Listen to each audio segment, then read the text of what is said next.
here. Then we've got the ever sought after Rachel by everyone, and young one Ray hiding in the back.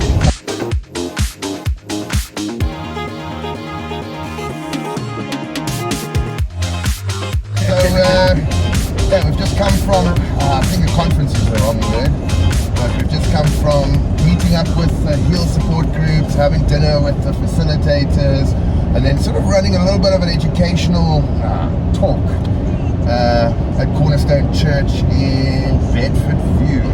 So the whole premise of what we were noticing from the first day, and you can maybe answer this for me from your perspective, is the difference between systematic responsibility for someone leaving treatment and personal responsibility of someone leaving treatment. Because I see we've sort of leaned into a systematic level of control rather than personal responsibility for the things that I do in my life.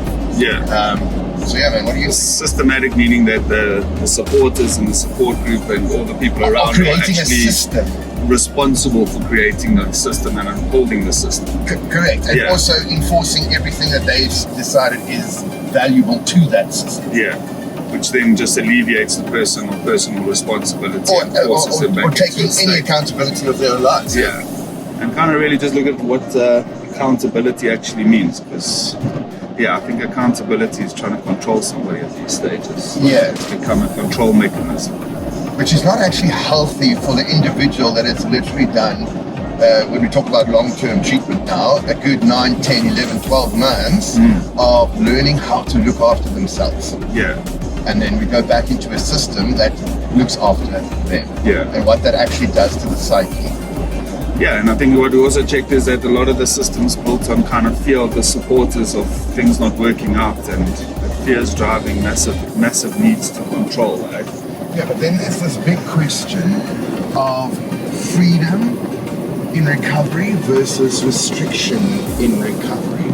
And I've noticed that there's people with good clean time. But I'm not seeing people living in joy, freedom, peace. You know, it's all gathered around the restrictive nature of what my life has become, rather than the freedom and the opportunities I see in the future, which I'm not too sure. I don't know what you think, but I'm not too sure about how sustainable that is. Yeah, look, I like Graham was trying to explain it, and it makes a lot of sense, is to have those boundaries in place, which when you're within those boundaries, you sort of experience a sense of freedom. But I think the problem that we have is those boundaries are never kind of relaxed. So we apply boundaries to early recovery to keep them protected, and those early recovery boundaries become like solid rules, and those solid rules, I think, create an area of like fear of, if I get this trigger, or if I cross this, or if I go into this place, then it's hyper dangerous. So it's fine to start off with those boundaries, but if they're not relaxed, it's basically taking a person and not walking them down the hill, but getting them to a point, and then when they do need to move out or move on or do whatever, then we're just throwing them off a cliff. So they go from heavy boundaries of someone else to zero boundaries, and then they just bomb it. Right, there's an important topic we need to talk about. What makes a good supporter? So I don't know what you guys think, man, but I think we spoke a lot about the supporter's fear and the supporter's control, and the supporter not actually getting their own healing, and working off of all kind of traumas and stresses. Because it's quite a difficult one, because we don't really actually have supporters per se anymore. What we have is parental units and spouses that have sacrificed, and it has cost a lot, so they're living in a world where they have to control it, because there's been so many perpetual relapses, so many like round and round the mulberry bushes, that the thought of letting go and allowing the individual to actually build some character, go through trials, stand on their own feet. They do ultimately carry the consequences of the addict's failure. So as much as we can encourage them to kind of step out of the process and let the addict make the mistake and grow and learn from it, like there are some serious consequences that follow those kind of mistakes. Correct. I suppose in today's day and age, the supporters are always fixing those consequences, paying for those consequences, and I don't know how easy it must be for them to just suddenly kind of have to stop. Yeah, you know, like we've got Rachel here, and she is probably one of the cliches that we always joke about, but literally she came to treatment and her family moved countries. Yeah. Like they packed up, left, and it forced her to be independent, find her own way from here, and she's flourishing. Yeah, so I suppose there's a lost art form or a lost kind of drive that says that supporters need to go through their own recovery journey. And I think like the supporters stick their loved ones into treatment, and then I wouldn't say enjoy the kind of calmness and the lack of chaos, but I think they just kind of take a few months to just settle back into normal life. The problem is then in a few months' time the person's coming out of rehab, and so they start to panic and stress. What do you reckon there, Abby? I guess speaking from experience of my own family, when I came into Johara, they were very fixated on me, and everything that was spoken about was always about me and what I would do and everything. And my mom really went on a process of finding herself in the last couple of years, like trying to fix herself. And then you got my dad, who was a complete control freak from day one of when I was younger. And when I came out of Johara, he actually found himself, and he went through his own process. So now he's there as a supporter to help me make my decisions, but he's not there to control everything I do anymore. And then you've got my mom that did the journey, but she's still very fixated on me and what I do. So I believe that like they all need to go through their own process. And if I remember when I came home, my mom used to walk on complete eggshells around me, and that's where our relationship started getting toxic again. But I feel that if supporters find themselves and do what they need to do for themselves, it would make the process for us as recovering addicts a lot easier. So what do you think? Because this is the hard thing to get across to supporters, is that flying the coop per se actually does healing for the family that's trying to control. Yeah. And like, unless they take that very, very scary step of saying, you know what, this is your recovery, this is your thing, I need to focus on me. It's very difficult to do that with the addict in the house. I must say, I do hate that terminology though, my addict, as if we're back in the slave trade and you own me. So that is quite a weird, like my addict. Okay, so you own, I've noticed it being used as a sort of like support group jargon, you know, this hi and this is my addict, like right, I'm waiting for the ball and chain, like the chain gang to come. And do you know what I noticed is that we're still falling under this sort of thought process that relapse is about the substance. Like, yeah, you can put these boundaries in place that can prevent the substance use, but that relapse is in the way the person's brain is working has happened long ago because of a multitude of factors, you know.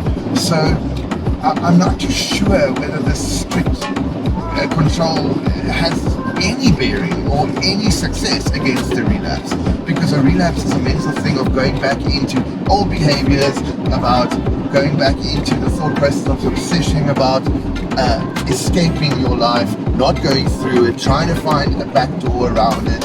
And those things are happening whether the person is using it or not. Yeah, we might be able to restrict a person from relapsing on a substance, but the relapse is already happening in the mind. It's a delay tactic at best. It's like controlling people when they're young, but the minute you let them into university, they go completely crazy. And I think that volume control needs to be really, really kind of preset in the recovery process to ensure that it's handing over more and more responsibility.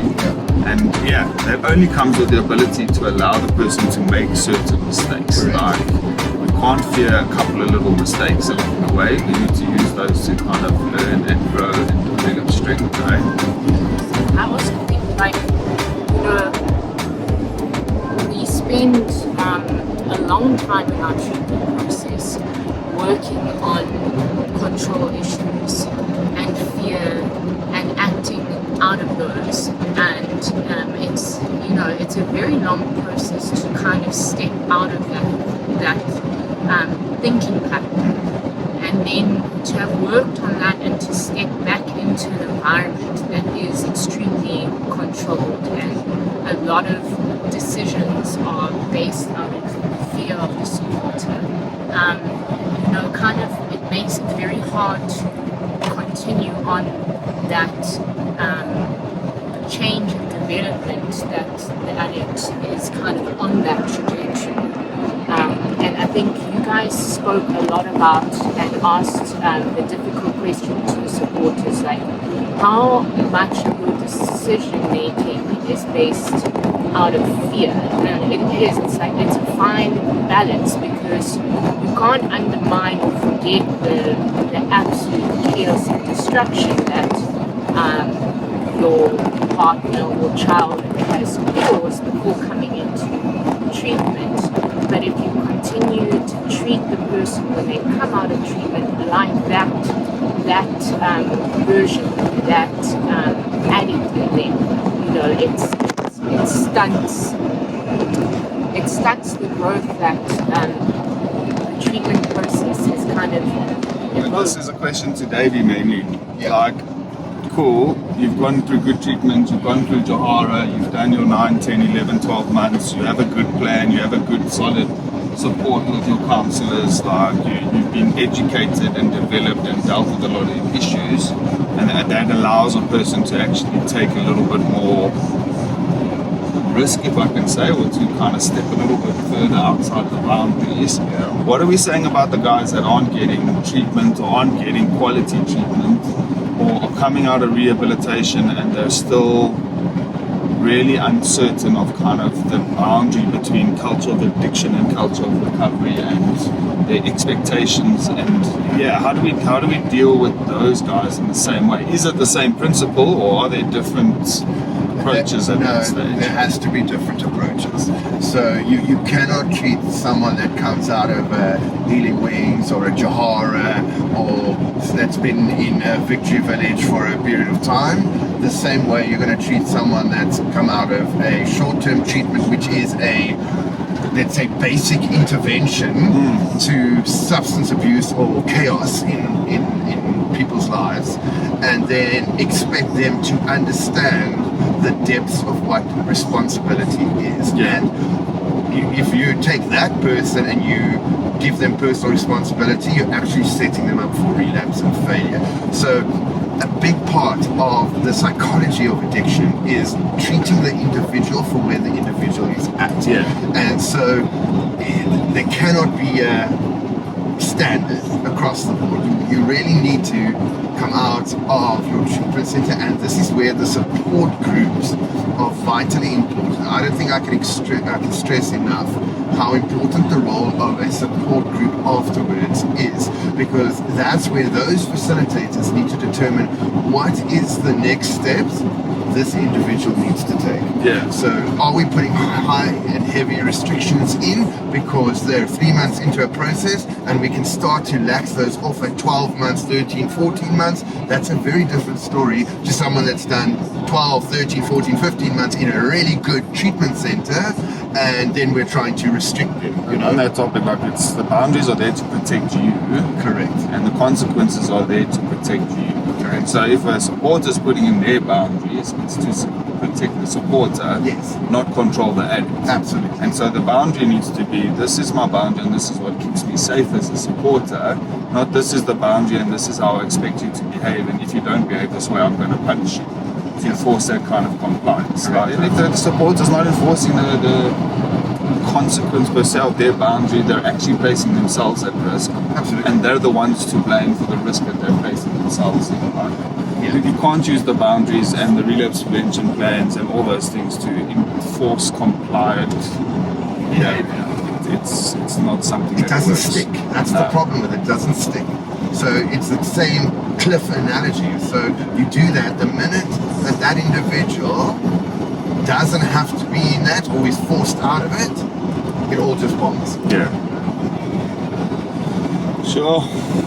glad I'm an addict and not a supporter, eh? Yeah, the supporter role is a difficult one. It's a tricky one. It's a tricky role, and you're limited with time constraints, having your own job, or if you're a spouse, looking after the kids, whatever. While often we think as a supporter, while my addict is having a good holiday, having fun, and doing all these things, and I've got to try and figure out my entire life, my children's lives, and everything, while still working on myself, which can be very complicated.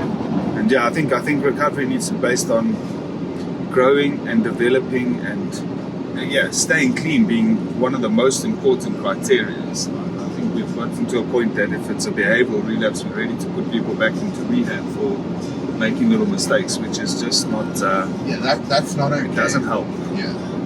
It doesn't help with the honesty. It doesn't help with kind of the growth. It doesn't help with just introspection and learning. And yeah, man, I think that's also where we limit ourselves from joy and freedom and peace. Is just being robotic, behavioral, perfect, recovering people. Which doesn't exist. No, it doesn't. And yeah, what we've noticed is that becomes then a judgmental thing. Like if you're not ticking all the behavior boxes and you're not doing all the behavior things, like you're not in recovery and you're about to relapse and die and go back to rehab. And I don't know how you can live for very long like that. No, and that's why there's a big difference between recovery in a system and sustainable recovery, which is long-term freedom. I think those two aspects are very much confused these days. Yeah. Because the fear of the parent, sponsor, spouse, whatever it might be, is so heightened because of people relapsing the whole time that they create this box in prison. And while they're in that box, the supporter feels secure. But that does nothing for the addict. Yeah. That's the problem it is. Yeah. It doesn't foster any kind of peace, love, joy, freedom, any fruit. Yeah. All right, cool, man. So I think just in conclusion, I want to put a challenge out to the supporters. I want to ask them to give this a trial run for a month, just to get a glimpse of what it's like to be a recovering addict in recovery. I think it's important to understand the discipline and the difficulties and the emotional stresses and the thoughts that go through your mind when you're trying to really alter the way that you live. So yeah, challenge number 1, give up something for this month, whether it be coffee or that wonderful glass of wine with dinner or chocolate, or if you're really, really brave, try to give up smoking and see how you cope with that. Yeah. I think secondly, like challenge number 2 is wake up an hour earlier than normal.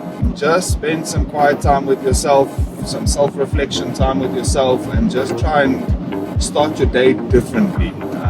It's a good habit to have. It's something the recovering addicts need to have in their routines and structures, and it's something that might kind of shift your idea of the discipline that it takes to actually see something through like that. Challenge number 3, go and exercise.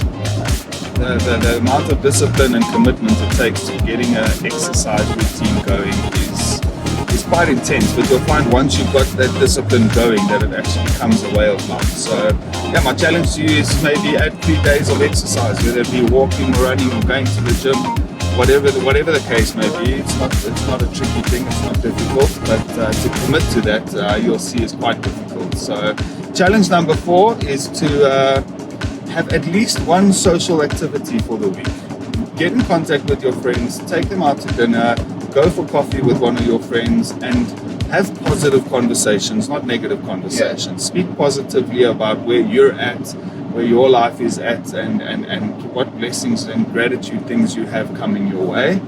And then the last challenge here, stick to the support groups. Go to the support group, take some notes, do the exercises that come out of the support groups, and really just try and make your own personal recovery the forefront of your existence for the next 30 days.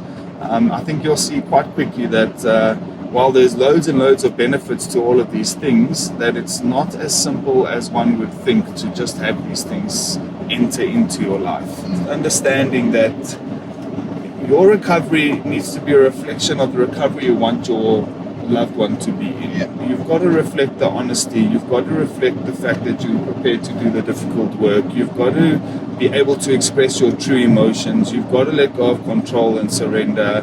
You know, you've got to understand that there's no quick fix for you guys either, and that this recovery for the whole family takes a lot of effort and commitment and a lot of willingness to actually do something about it.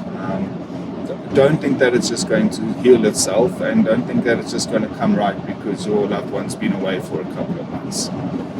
Yeah. Cool. Sound good? Cool. And then if you fail in the commitments over the next month, just notice that the consequence is going to be 6 months in Oakwood.